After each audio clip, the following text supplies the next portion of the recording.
சூப்பரான ஒரு இட்லி பொடி பொட்டுக்கடலையில. இது மட்டும் குழந்தைங்களுக்கு வச்சீங்கன்னா, கண்டிப்பா 4 இட்லி சாப்பிடுவாங்க. அவ்ளோ சூப்பரா இருக்கும். காஷ்மீர் சில்லி அது நான் வேணும்னா உங்களுக்கு விருப்பம். நான் வந்துட்டு அதில விதை எடுத்து காஷ்மீர் சில்லி வச்சிருக்கேன். ஏன்னா, எனக்கு டேஸ்ட்டுக்காக.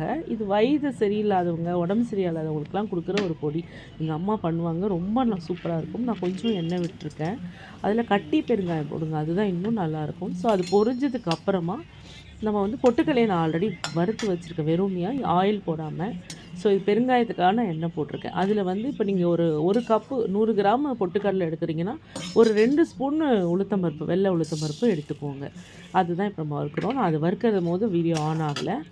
வெள்ளை உளுந்த வந்து நம்ம ஒரு 2 நிமிஷத்துக்கு நல்லா ப்ரவுன் கலரா வறுத்துக்கலாம். அப்படி ஒரு சூப்பரா இருக்குங்க. இது குழந்தைங்களும் சரி, பெரியவங்களும் சரி, இத சாப்பிட ஆரம்பிச்சிங்கன்னா, வேற எந்த பொடியும் நீங்க சாப்பிட மாட்டீங்க. ப்ராமிஸ் பண்ணி சொல்கிறேன். அவ்வளோ சூப்பரா இருக்கும். அந்த மிளகாவ வந்து விதை எடுத்து வச்சுக்கோங்க. அதில வந்து கண்டிப்பா உங்களுக்கு காரம் ரொம்ப பிடிச்சதுன்னா வச்சுக்கோங்க. எவ்வளோ வேணாலும் நீங்க மிளகு ஆட் பண்ணலாம். 2 ஸ்பூன் மிளகு போட்டிருக்கேன்.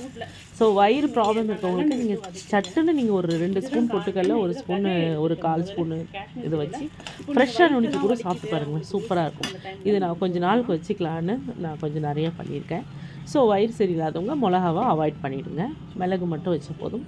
இதுவும் என்னோட ஸ்பெஷல் தனியா எனக்கு பிடிக்கும்னு நான் கொஞ்சம் எள்ளு போட்டிருக்கேன். இதுக்கு எள்ளு வந்து நம்ம வேணும்னா வச்சுக்கலாம் வாசனைக்காக. இந்த மாதிரி வறுத்துட்டு நம்ம வந்து அரைச்சிக்கலாம். இது வறுக்கும்போதே ஏன் நான் கல் உப்பு போடுறேன்னா, ஆஃப் பண்ணிட்டேன். ஆஃப் பண்ணிட்டு தான் நான் எள்ளும் போட்டிருக்கேன். அந்த சூட்லேயே வந்து எள்ளு வந்து உங்களுக்கு பொரிஞ்சிரும். அதேமாரி கல்லுக்கு உப்பு ஏன் போடுறோம்னா, கல் உப்பு வந்து அதில் ஈரம் இருக்கும் இல்லையா? பொடி கெடாமல் இருக்கும். நீங்கள் தாராளமாக இதை வந்து 15 நாள் 2 வாரம் 3 வாரம் வச்சுக்கலாம். அதே மாதிரி காஞ்ச மிளகாவும் அது பேர் என்ன? உளுந்து, மிளகா ஃபஸ்ட்டு நல்லா நுணுக்கிட்டு, அதுக்கப்புறம் பொட்டுக்கல்ல ஆட் பண்ணலாம். ஏன்னா அது அது கொஞ்சம் ஹார்டா இருக்கும் இல்லையா? அதனால நல்லா நுணுங்கட்டும். ஃபஸ்ட்டு அதை போட்டு அரைச்சிட்டு, அதுக்கப்புறம் பொட்டுக்கல்ல போடுறோம். பொட்டுக்கல்ல போட்டு நல்லா சாஃப்ட்டா விடுங்க. இல்லை கொஞ்சம் சில பேருக்கு கொர கொரன்னு இருந்தால் பிடிக்குன்றவங்க கொர கொரன்னு நுணுக்கிக்கலாம். குக்கிங் இது போட்டு ரொம்ப நாள் ஆயிடுச்சு. அதுதான் இது ரொம்ப நல்லாயிருக்கும். இதை மிஸ் பண்ணாமல் ஒரு வாட்டி செஞ்சு பாருங்கள். அதுவும் குழந்தைங்களுக்கு கொடுத்தீங்கன்னா ரொம்ப ஹெல்த்தியாக இருக்கும். பிடிச்சிருந்தா லைக் பண்ணுங்கள், ஷேர் பண்ணுங்கள்.